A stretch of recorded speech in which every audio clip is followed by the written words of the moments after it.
Leslie Wells, Connection Coach here. I help individuals find deeper, better connections in their romantic relationships, and I mostly look at attachment theory in order to do that. If you are new to attachment theory, there are 4 attachment styles that are recognized. There is secure attachment, dismissive avoidant, anxious preoccupied, and fearful avoidant. So other than the secure attachment style, the insecure attachment styles tend to either lean avoidant or anxious or fearful avoidant, which is a combination of the two. So it's important to remember that attachment style falls on a spectrum, meaning that if you are someone who maybe leans avoidant, you may in certain situations you may be a person who has really avoidant measures and you pretty much always show up that way and you're always deactivating. But you may be someone who only now and then in certain situations uses avoidant tactics or avoidant behaviors or deactivates only in certain situations. So you can be a little bit avoidant and use a little bit of avoidant measures, or you can be far on the spectrum and you pretty much always show up that way and it's your go-to strategy to deal with conflict or intimacy or other things that show up in your life.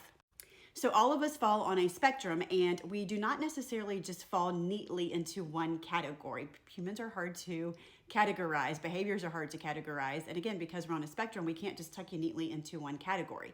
And so it may be that you have a primary attachment style, like maybe I show up securely attached to my relationship most of the time, and that's my main attachment style. But there also may be a secondary attachment style, whereas maybe certain situations tend to put me back into a fearful avoidant attachment style, where those are the strategies that I'm starting to use more often in certain situations or certain relationships. Your attachment style may vary depending on the relationship that you're in or the circumstances that you're in. So if you're in a relationship with maybe a secure partner, then you may tend to show up more securely attached. However, if you're dating and you find yourself in a situation where you're with someone who maybe is more avoidant or they're dismissive avoidant, you may find that you start to show up in a more anxious way. So your attachment style will vary, and maybe the primary and secondary will flip-flop based on your relationship and your circumstances, whether there's a move, whether there's a trust break, whether there's more distance currently in your relationship. You may be a really securely attached person overall, but then whenever your partner, let's say you're dating someone and they have to go away for 3 months or 6 months, then you might start to exhibit some anxious behavior. So circumstances, your experiences, different things that are impacting you will very much alter the way that your attachment style is showing up, depending on your attachment style.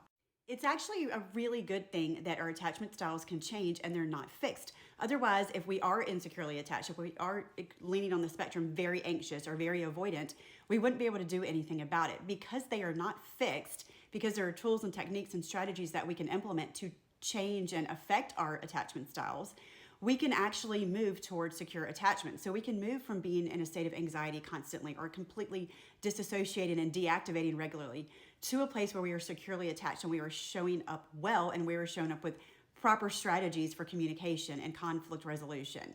So there are things that we can do. So if you're interested in learning where you fall on the spectrum and working towards secure attachment and being able to show up better, that's what I do. All of my information is the bio. I would love to work with you.